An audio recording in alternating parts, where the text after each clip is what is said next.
ഈശോമിശിഹായ്ക്ക് സ്തുതിയായിരിക്കട്ടെ.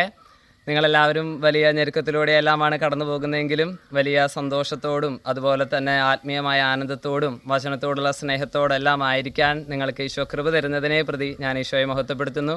ഇനിയും ആ ഒരു കൃപ സമൃദ്ധമായി ദൈവം സ്വർഗത്തിൽ നിന്ന് വർഷിക്കട്ടെ എന്ന് പ്രാർത്ഥിക്കുന്നു. നിങ്ങൾക്കെല്ലാവർക്കും വേണ്ടി പ്രത്യേകം പ്രാർത്ഥിക്കുന്നുണ്ട്. പിന്നെ കുറച്ച് നാൾ മുമ്പ് ഞങ്ങളൊരു 9 പേർക്ക് വേണ്ടി പ്രത്യേകം പ്രാർത്ഥിക്കാനൊക്കെ ആയിട്ട് പറഞ്ഞിരുന്നു ഒരു വർഷത്തേക്ക്. അതിൻ്റെയൊക്കെ കൂടി ഭാഗമായിട്ടാണ് നിങ്ങൾ ഒത്തിരി പേര് പ്രാർത്ഥിച്ചിരുന്നു എന്നറിയാം. ഇപ്പോൾ ദൈവകൃപയാൽ ഇങ്ങനെ നിങ്ങളുടെ മുമ്പിലായിരിക്കാനെല്ലാം ഈശോ പ്രത്യേകം അനുഗ്രഹിച്ചിരിക്കുന്നത്. നിങ്ങൾക്ക് എല്ലാവർക്കും വേണ്ടി പ്രത്യേകം പ്രാർത്ഥിച്ചിരുന്നു.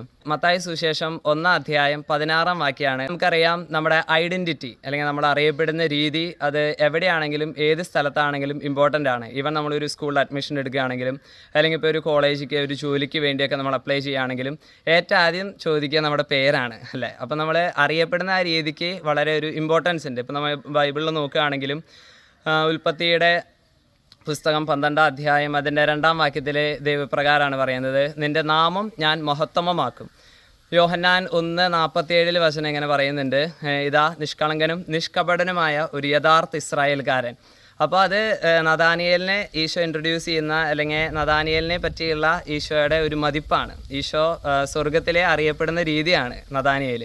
അപ്പോൾ അതുപോലെ തന്നെ ഈ ഏശയ്യ 43:1 നമുക്കറിയാം, യാക്കോബയെ നിന്നെ സൃഷ്ടിക്കുകയും ഇസ്രായേലെ നിന്നെ രൂപപ്പെടുത്തുകയും ചെയ്ത കർത്താവ് അരുളി ചെയ്യുന്നു, ഞാൻ നിന്നെ രക്ഷിച്ചിരിക്കുന്നു, നിന്നെ പേര് ചൊല്ലി വിളിച്ചിരിക്കുന്നു, നീ എൻ്റേതാണ്.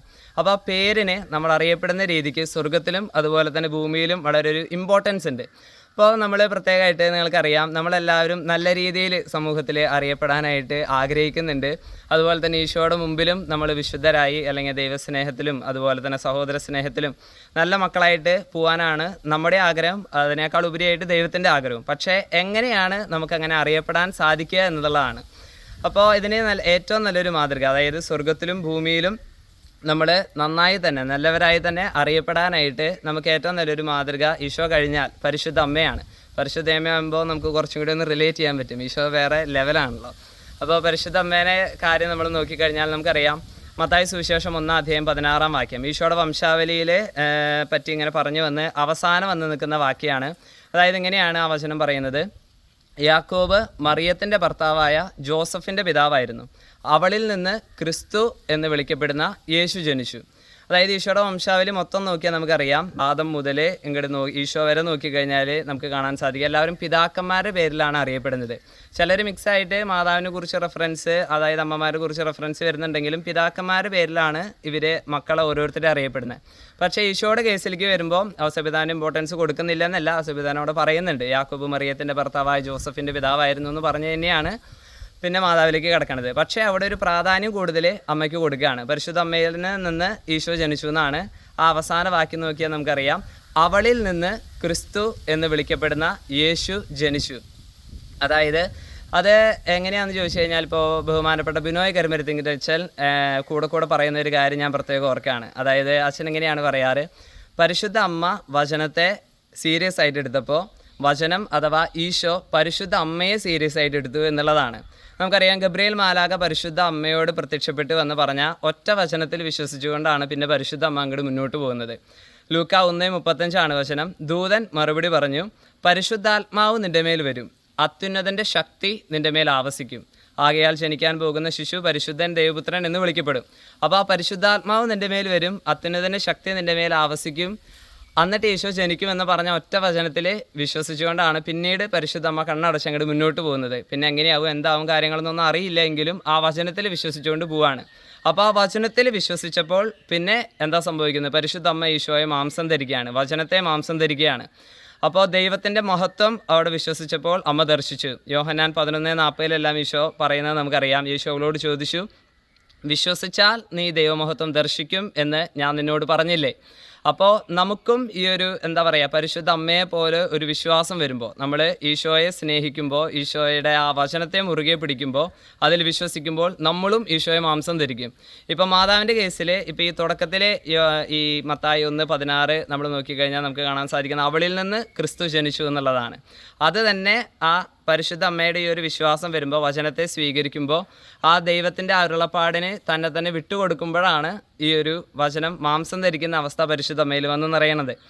പിന്നീട് പരിശുദ്ധ അമ്മ അറിയപ്പെടുന്നത്, അതായത് പരിശുദ്ധ അമ്മ ഈശോയെ സ്വന്തമാക്കി കഴിഞ്ഞപ്പോൾ പിന്നീട് അമ്മ അറിയപ്പെടുന്നത് നോക്കിക്കഴിഞ്ഞാൽ നമുക്ക് കാണാൻ സാധിക്കും. യോഹന്നാൻ്റെ സുവിശേഷം 2:1 ഇങ്ങനെയാണ് പറയുന്നത്, യേശുവിൻ്റെ അമ്മ അവിടെ ഉണ്ടായിരുന്നു.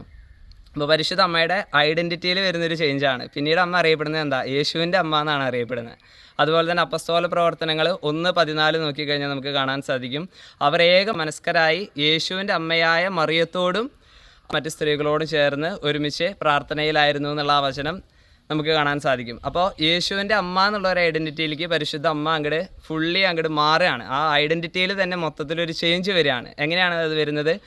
നമ്മൾ വചനത്തെ മുറുകെ പിടിക്കുമ്പോഴാണ് അത് വരുന്നത്. ഇപ്പോൾ യാക്കോബ് 4:8 വചനം നമുക്കറിയാം, ദൈവത്തോട് ചേർന്ന് നിൽക്കുവിൻ, അപ്പോൾ അവിടുന്ന് നിങ്ങളോടും ചേർന്ന് നിൽക്കും. അപ്പോൾ ഈ ദൈവത്തോട് ചേർന്ന് നിൽക്കുക എന്ന് പറയുമ്പോൾ അപ്പോൾ നമുക്കറിയാം, നമുക്കെല്ലാവർക്കും ആ ഒരു കൃപ തന്നിട്ടുണ്ട്. ഇപ്പോൾ പരിശുദ്ധ അമ്മയിൽ നിറഞ്ഞ അതേ പരിശുദ്ധാത്മാവ്, ഈശോയിൽ നിറഞ്ഞ അതേ പരിശുദ്ധാത്മാവ്, അപ്പസ്തോലന്മാരിൽ നിറഞ്ഞ അതേ പരിശുദ്ധാത്മാവ് തന്നെയാണ് നമ്മുടെ ഉള്ളിലും മാമോദീസയിലൂടെ നമുക്ക് ലഭിച്ചിരിക്കുന്നത്. ഈ മാമോദീസ സ്വീകരിക്കാനായിട്ട് കാത്തിരിക്കുന്നവർക്ക് ലഭിക്കുന്നത്. അപ്പോൾ കൂടുതലായി ആ ഒരു പരിശുദ്ധാത്മാവിൻ്റെ നിറവ്, ആ ഒരു ഫുൾനെസ് നമ്മിലുണ്ട്. അത് കൂടുതലായിട്ട് നമ്മുടെ പ്രാർത്ഥനയും ഈശോയിലുള്ള വിശ്വാസവും സ്നേഹം എല്ലാം വഴി ഉജ്ജ്വലിച്ചുകൊണ്ടിരിക്കും. അപ്പോൾ ഈ പരിശുദ്ധാത്മാവ് തന്നെയാണ് നമ്മളെയും സഹായിക്കുന്നത് ഈശോയിലേക്ക് വളരാനായിട്ട്. നമുക്കും ഇതുപോലെ ഈശോ പറഞ്ഞിരിക്കുന്ന വചനത്തിലൂടെ നമ്മളോട് പറഞ്ഞ കാര്യങ്ങൾ, അല്ലെങ്കിൽ പലതരത്തിൽ മെസ്സേജുകളായിട്ട്, വിഷൻസ് ആയിട്ട്, അല്ലെങ്കിൽ പലതരത്തിൽ ഈശോ നമ്മുടെ അടുത്ത് സംഭവിക്കുന്ന ഭാവിയെ പറ്റി പറഞ്ഞത്, സംഭവിച്ചുകൊണ്ടിരിക്കുന്ന കാര്യങ്ങൾ പറഞ്ഞത് ഓരോന്നും. ഇപ്പോൾ ഈശോ ഒരു പ്രതിസന്ധിയിൽ ഒരു വചനം തരികയാണ്. ഉദാഹരണം പറഞ്ഞാൽ പേശയ 41:10 നിങ്ങൾക്ക് എല്ലാവർക്കും അറിയാവുന്നൊരു വചനമാണ്. അതായത് ഭയപ്പെടേണ്ട, ഞാൻ നിന്നോട് കൂടിയുണ്ട്, സംഭ്രമിക്കേണ്ട, ഞാനാണ് നിൻ്റെ ദൈവം, ഞാൻ നിന്നെ ശക്തിപ്പെടുത്തുകയും സഹായിക്കുകയും ചെയ്യും. അങ്ങനെ ഓരോ വചനങ്ങളും നിങ്ങൾക്ക് പ്രാർത്ഥിക്കുമ്പോൾ ഈശോ പ്രത്യേകമായിട്ട് തരുന്നുണ്ട്. പക്ഷേ എന്തുകൊണ്ട് ആ വചനങ്ങളുടെ, അല്ലെങ്കിൽ ഇങ്ങനെ പറയുന്ന പല വാഗ്ദാനങ്ങളുടെ നിറവേറുന്നതിൽ ഒരു തടസ്സം വരുന്നു? എന്തുകൊണ്ട് അങ്ങനെ വചനം കിട്ടിയിട്ട് എൻ്റെ ഭയം മാറുന്നില്ല? എന്തുകൊണ്ട് അങ്ങനെ വചനത്തിലൂടെ ഈശോ സംസാരിച്ചിട്ടും എനിക്കൊരു ഒരു സമാധാനത്തിലേക്ക്, സന്തോഷത്തിലേക്ക് എത്താൻ പറ്റുന്നില്ല എന്ന് പറഞ്ഞു കഴിഞ്ഞാൽ, അതിനും പരിശുദ്ധ അമ്മയുടെ ഈ ഒരു ഉദാഹരണം തന്നെയാണ് നമ്മളെ കൂടുതലായിട്ട് അത് മനസ്സിലാക്കാൻ സാധിക്കുക. അതായത് ദൈവകൃപ നിറഞ്ഞവളെ സ്വസ്തി എന്ന് ഗബ്രിയേൽ മാലാഖ പറയുന്നുണ്ട്. അപ്പോൾ ആ 1:28 ലൂക്കായിലാണ് ഈ മാലാഖ വന്ന് പരിശുദ്ധ അമ്മയുടെ അടുത്ത് പറയുന്നത്. ദൂതൻ പറഞ്ഞു, ദൈവകൃപ നിറഞ്ഞവളെ സ്വസ്തി, കർത്താവ് നിന്നോട് കൂടെ. അപ്പോൾ ആ കൃപയുടെ ആ നിറവ് ഉണ്ടായിട്ട് തന്നെയാണ്, പരിശുദ്ധാത്മാവ് നിറഞ്ഞിട്ട് തന്നെയാണ് ഗബ്രിയേൽ മാലാഖ പറയുന്നത്, നിന്നിൽ നിന്ന് രക്ഷകൻ പുറപ്പെടും, നീ വചനത്തെ മാംസം ധരിക്കുന്ന എല്ലാം പറയുന്നത്. പക്ഷേ മാലാഖ അത് വിചാരിച്ചിട്ട്, മാലാഖയ്ക്ക് വേണമെങ്കിൽ വിചാരിക്കാം പരിശുദ്ധമ്മയിൽ ദൈവകൃപയുണ്ട്, പരിശുദ്ധാത്മാവുള്ളവളാണ്, അപ്പോൾ ഇതെല്ലാം പറഞ്ഞിട്ട് പോയാൽ മതി, തിരിച്ച് സ്വർഗത്തിലേക്ക് പോയാൽ മതി, പിന്നെ മാതാവിൻ്റെ ഒരു റിപ്ലൈയുടെ ഒരു ആവശ്യമില്ല, കാരണം മാതാവ് ദൈവകൃപ നിറഞ്ഞവളായതുകൊണ്ട് അത് അങ്ങനെ തന്നെ സംഭവിക്കും, വിശ്വസിച്ചിട്ടുണ്ടാവും എന്ന് വിചാരിച്ച് തിരിച്ചു പോയാൽ മതി. പക്ഷേ മാലാഖ അവിടെ വെയിറ്റ് ചെയ്യാണ്, പരിശുദ്ധ അമ്മയിൽ നിന്ന് ഒരു റിപ്ലൈ കിട്ടാൻ, പരിശുദ്ധ അമ്മയിൽ നിന്ന് ഒരു റെസ്പോൺസ് കിട്ടാനായിട്ട് വെയിറ്റ് ചെയ്യാണ്. അതാണ് ലൂക്ക 1:38 വചനം എങ്ങനെയാണ് പറയുന്നത്? മറിയം പറഞ്ഞു, ഇതാ കർത്താവിൻ്റെ ദാസി, നിന്റെ വാക്ക് എന്നിൽ നിറവേറട്ടെ. തുടർന്ന് പറയാണ്, അപ്പോൾ ദൂതൻ അവളുടെ മുമ്പിൽ നിന്ന് പറഞ്ഞു. അതായത് പരിശുദ്ധ അമ്മയിൽ ദൈവകൃപയുണ്ട്, പരിശുദ്ധാത്മാവുണ്ട് എന്നെല്ലാം പറഞ്ഞാലും ദൂതൻ അവിടെ വെയിറ്റ് ചെയ്ത് നിൽക്കുകയാണ്. അതായത് മറിയത്തിൻ്റെ ഭാഗത്ത് നിന്ന് ഒരു സമർപ്പണം, അല്ലെങ്കിൽ ഒരു ആമേൻ, ഒരു യെസ് അവിടുന്ന് കിട്ടാതെ ദൂതന് തിരിച്ചു പോകാൻ പറ്റില്ല. നമ്മുടെ ഒരു ഫ്രീ വില്ലിനെ ഈശോ മാനിക്കുന്നതിൻ്റെ കൂടി ഒരു ഭാഗം കൂടിയാണ്. അപ്പോൾ നമ്മുടെ ഭാഗത്തുനിന്ന് പരിശുദ്ധ അമ്മയെ പോലെ നോക്കുകയാണെങ്കിൽ ഈ ഒരു സമർപ്പണം എന്ന് പറയുന്നത്, ഇപ്പോൾ നമ്മളെക്കുറിച്ച് ഈശോ പറഞ്ഞിരിക്കുന്ന കാര്യങ്ങൾ, വചനത്തിലൂടെ ഈശോ സംസാരിച്ചത് ഓരോന്നും അതെല്ലാം അങ്ങനെ തന്നെ സംഭവിക്കും. പക്ഷേ നമ്മുടെ ഭാഗത്തുനിന്ന് പരിശുദ്ധ അമ്മ ഇതുപോലെ കൊടുത്തതുപോലെ നമ്മൾ ചെയ്യേണ്ടതാണ് നമ്മുടെ പ്രാർത്ഥന. അപ്പോൾ ഇന്ന കാര്യങ്ങൾ ഈശോ പറഞ്ഞത്, വചനത്തിലൂടെ നമ്മളോട് സംസാരിച്ചത്, ഈശോ നിങ്ങളുടെ അടുത്ത് ഓരോ കാര്യങ്ങളും പ്രാർത്ഥിക്കാനിരുന്ന വചനത്തിലൂടെ സംസാരിക്കാൻ പറഞ്ഞു കഴിഞ്ഞാൽ ഈശോ അതുപോലെ തന്നെ നമുക്ക് മനസ്സിലാവുന്ന ഭാഷയിൽ, നമുക്ക് റിലേറ്റ് ചെയ്യാൻ പറ്റാവുന്ന രീതിയിൽ തന്നെ ഈശോ വചനത്തിലൂടെ സംസാരിച്ചുകൊണ്ടിരിക്കും. അപ്പോൾ അങ്ങനെ കിട്ടുന്ന വചനങ്ങളാണെങ്കിൽ അത് വിശ്വസിക്കുക മാത്രമല്ല, അത് സംഭവിക്കാൻ നമ്മൾ വിചാരിച്ചാൽ മാത്രം പോരാ, നമ്മുടെ ഭാഗത്തുനിന്ന് ഒരു സ്റ്റെപ്പ് എടുക്കണം. അത് പരിശുദ്ധ അമ്മ ഇതാ കർത്താവിൻ്റെ ദാസി, നിൻ്റെ വാക്കിനിൽ നിറവേറട്ടെ എന്ന് പറഞ്ഞതുപോലെ നമ്മുടെ ഭാഗത്തുനിന്നുള്ള ആ ഒരു സമർപ്പണമാണ് നമ്മുടെ പ്രാർത്ഥനകൾ. നമ്മൾ അതിനായിട്ട് ഈശോ അത് പറഞ്ഞു, ഓക്കെ അത് സംഭവിക്കും, ശരിയാണ്, പക്ഷേ നമ്മുടെ ഭാഗത്തുനിന്ന് ഒരു എഫേർട്ട് ഇടണം. നമ്മൾ അതിനായി ആഗ്രഹിക്കുകയും പ്രാർത്ഥിക്കുകയും ചെയ്തുകൊണ്ടിരിക്കണം. അപ്പോൾ കൂടുതലായിട്ട് ആ ഒരു കാര്യം നമ്മിൽ സംഭവിക്കാനും, ദൈവകൃപയാൽ കൂടുതൽ നിറയപ്പെടാനും, കൂടുതൽ ഈശോയുടെ സ്നേഹത്തിലേക്ക്, വിശുദ്ധിയിലേക്ക് എല്ലാം വളരുവാനും നമ്മളെ സഹായിക്കും. അപ്പോൾ എന്ത് സംഭവിക്കും? അപ്പോൾ സ്വർഗത്തിലും ഭൂമിയിലും നമ്മൾ ഈശോയുടേതായിട്ട് അറിയപ്പെടാനായിട്ട് തുടങ്ങും. അതിനുള്ള കൃപ ഈശോ നിങ്ങൾക്ക് എല്ലാവർക്കും സമൃദ്ധമായി നൽകട്ടെ. പരിശുദ്ധ അമ്മ ഈശോയെ സ്വന്തമാക്കിയതുപോലെ നമുക്കും ഈശോയെ സ്വന്തമാക്കിക്കൊണ്ട് ഈശോയുടേതായിട്ട് അറിയപ്പെട്ടുകൊണ്ട് വളരാം. ലൂക്ക 2:52 യേശു ജ്ഞാനത്തിലും പ്രായത്തിലും ദൈവത്തിൻ്റെയും മനുഷ്യരുടെയും പ്രീതിയിലും വളർന്നു വന്നു. ദൈവത്തിൻ്റെയും മനുഷ്യരുടെയും പ്രീതിയിൽ വളർന്നു വരുവാനുള്ള കൃപ നിങ്ങൾക്ക് എല്ലാവർക്കും ഈശോ സമൃദ്ധമായിട്ട് നൽകട്ടെ.